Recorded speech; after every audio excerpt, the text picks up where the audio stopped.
Olá, eu sou o professor Marcos Sorrilha, seja muito bem-vindo, seja muito bem-vinda ao meu canal. Vamos falar sobre a presidência de Jimmy Carter?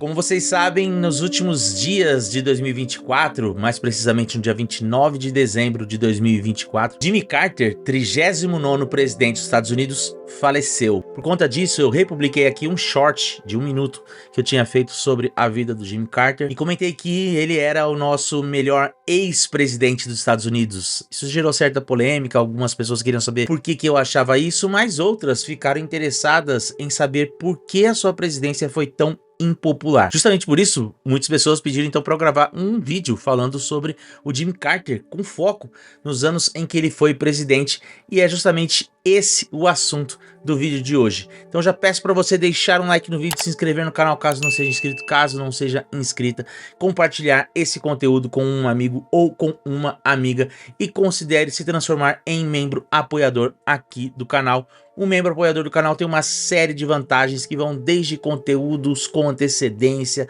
conteúdos exclusivos com aulas, cursos, livros comentados, mas também participa de camarote nas lives que acontecem aqui no canal. Sem contar que todo mês rola o sorteio de um livro e quem é membro do canal tem a chance de ganhar então um livro novinho sobre história dos Estados Unidos. E tudo isso, claro, por bem menos de $1, beleza? Então, bora pro vídeo. Antes de qualquer coisa, vamos fazer aqui uma pequena recapitulação de quem foi Jimmy Carter. Jimmy Carter, ele nasceu na Geórgia. A sua família já possuía uma fazenda de amendoins que depois possibilitaria, inclusive, que ele vivesse da renda dessa fazenda, ganhasse muito dinheiro e possibilitasse até mesmo o lançamento de sua carreira política, como de fato aconteceu. O fato de ele ter nascido na Geórgia, numa região chamada Plains, muito marcada pela realidade da segregação, que, como vocês sabem, era regularizada, era legalizada nos Estados Unidos até o ano de 1964, né? O Jimmy Carter nasceu em 1924, fez com que ele tivesse uma convivência com essa realidade de desigualdades raciais e desigualdades econômicas. Muitos dos trabalhadores que inclusive trabalhavam nas fazendas da sua família eram pessoas negras, e ele,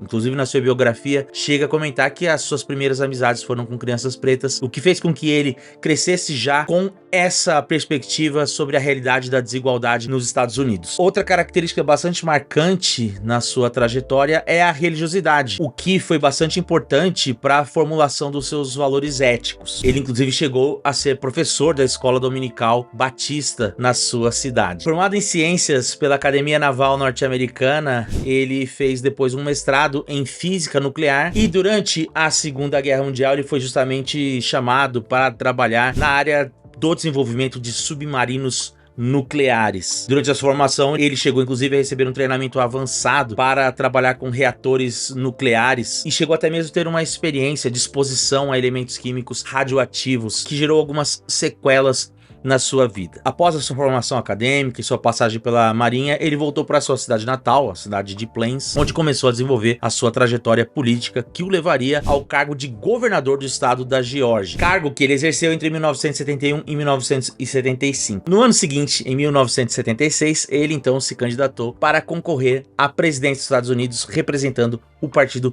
Democrata. A chegada do Carter ao poder se deu em um momento em que havia muita desconfiança com os líderes políticos.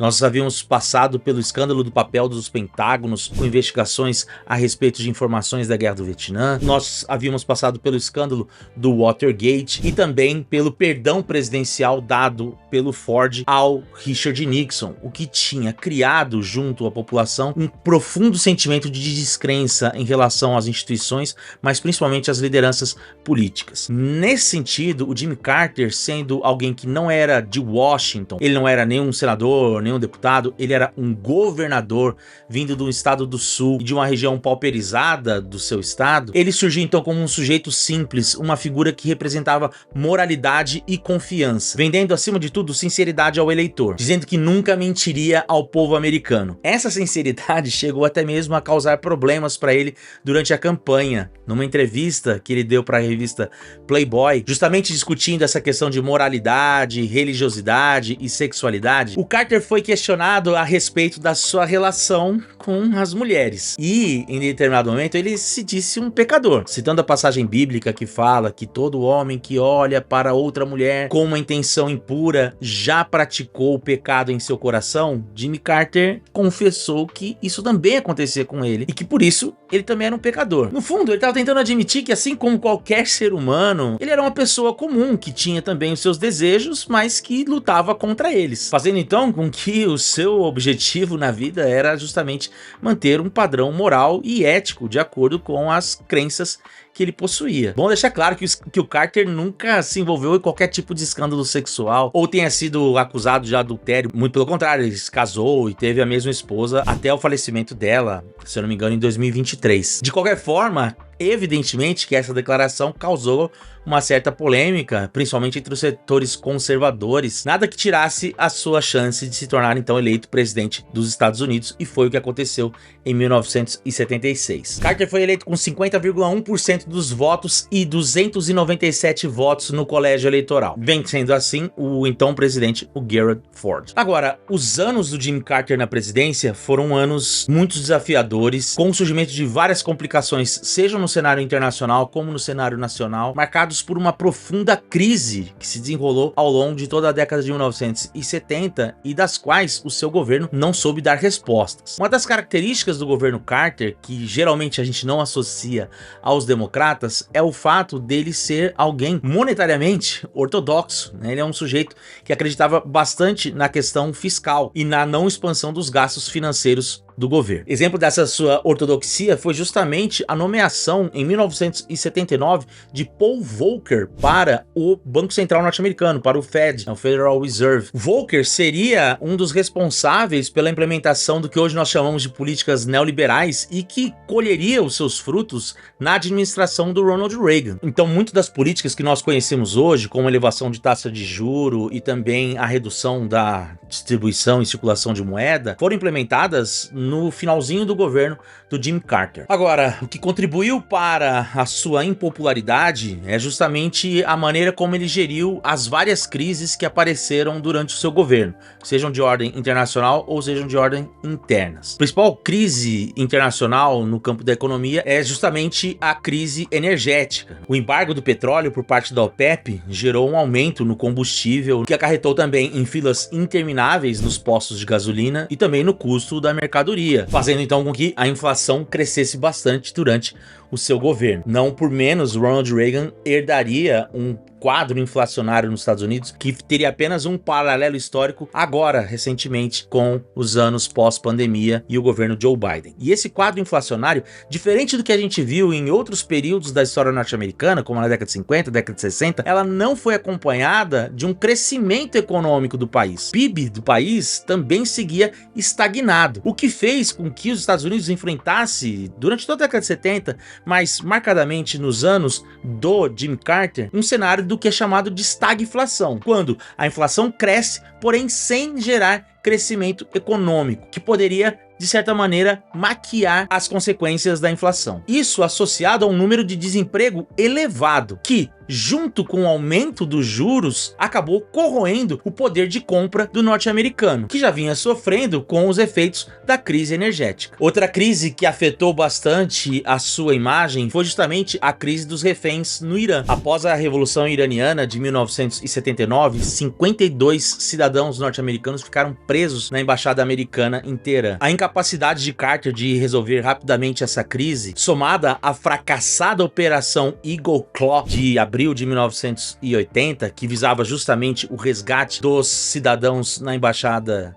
norte-americana, minou a credibilidade de Carter como um líder, alguém capaz de liderar os Estados Unidos em momentos de crise. Essa crise na confiabilidade da sua liderança gerou também problemas internos dentro do seu governo, que se refletiu na sua impossibilidade de manter coesa a sua equipe, fossem os ministros, mas também os seus assessores, que acabou reverberando também na falta de coesão do Partido Democrata no parlamento, dificultando então o avanço de pautas do presidente e a aprovação de medidas que pudessem inclusive resolver alguns problemas internos do país. Carter, na sua promessa de jamais mentir para o povo americano, chegou até mesmo a fazer um pronunciamento em 1979 dizendo que reconhecia a falta de confiança que os americanos tinham no futuro, o que acabou apontando a ele como uma espécie de culpado por esse sintoma que acometia os norte-americanos. The threat is nearly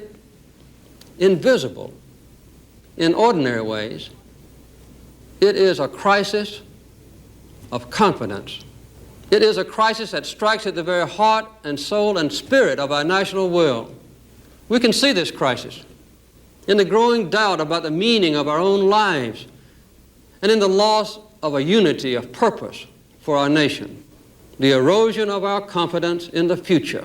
Embora bem intencionado, o tom pessimista que ele imprimiu nessa fala reforçou a percepção de que ele estava desconectado com o público. O ano de 1979 marca, sem dúvida alguma, o início do fim do governo Carter, por conta desses vários elementos que eu mencionei para você. No entanto, o ponto auge do seu governo, se é que existe alguma coisa que a gente possa destacar, foi justamente os acordos de Camp David de 1978. Após 13 dias de muitas negociações, o Jimmy Carter foi responsável por negociar um acordo entre Egito e Israel, culminando na assinatura do primeiro tratado de paz entre os dois países. E curiosamente, principalmente nesse campo humanitário e na perspectiva de sua liderança como um grande líder pacificador global, existem vários elementos no governo de Jimmy Carter que apontavam para essa direção, que na época ou foram criticados ou não foram populares, mas que hoje nós, olhando em retrospectiva, chegamos à conclusão de que o governo, apesar de várias dificuldades e da sua impopularidade, apontou para muitos caminhos que eram corretos. E aqui eu posso mencionar alguns exemplos disso. O seu afastamento das ditaduras militares na América Latina e a negociação da crise dos refugiados cubanos, que levaria ao asilo político de milhares de cubanos que sairiam pelo porto de Mariel com direção à Flórida. Outro elemento que na época foi criticado por conta de uma ingenuidade foi justamente a decisão de devolver o Canal do Panamá aos panamenhos. Isso, somado à crise dos refugiados cubanos, não foi bem recebido pela população norte-americana, mas sem dúvida nenhuma demonstra, juntamente ao afastamento dos Estados Unidos das ditaduras militares, uma perspectiva humanista que o governo tinha e de aposta na diplomacia como caminho de paz. Outras duas questões que o Carter estava, de certa maneira, à frente no seu tempo, são justamente as questões ambientais e a diversidade. Foi no seu governo que foi criado o Departamento de Energia e houve a implementação de leis que visavam um incentivo para a conservação e a sustentabilidade. Na época também, em meio à crise energética,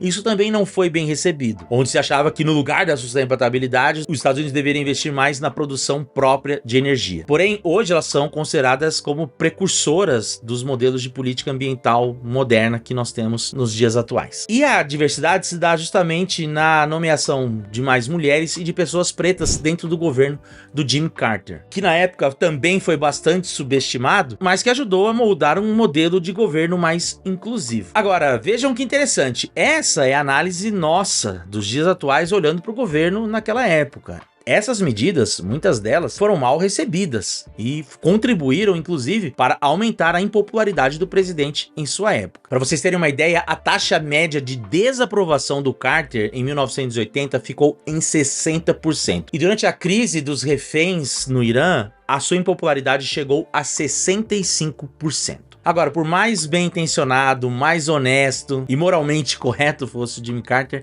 não tem como a gente dizer que o governo dele foi um bom governo e que num momento de crise mundial ele não soube se portar como uma liderança capaz de tirar os Estados Unidos de suas crises. No entanto, há entre os americanos uma percepção de que ele foi o melhor ex-presidente dos Estados Unidos. Então esqueçam a sua presidência. Mas, enquanto ex-presidente, ele é aquele que teve as ações que mais impactaram positivamente e trouxeram resultados sociais, humanitários e para a democracia entre todos os presidentes após deixarem os seus cargos. Exemplo disso está justamente na fundação da Carter Center, que é responsável pela promoção da democracia, da saúde e educação pelo mundo. Existem projetos voltados, por exemplo, à construção de moradias populares na África, o acompanhamento rigoroso das eleições ao redor do mundo, como um instituto independente que fiscaliza a dinâmica eleitoral nas datas de seus pleitos, e também a promoção de campanhas públicas de saúde que visavam a erradicação de doenças como a dracunculiase, também conhecida como verme da Guiné. Além disso, diferente de outros presidentes, ele não aceitou nenhum cargo nos conselhos de grandes empresas para receber altos salários apenas por conta da influência e do prestígio que ele poderia emprestar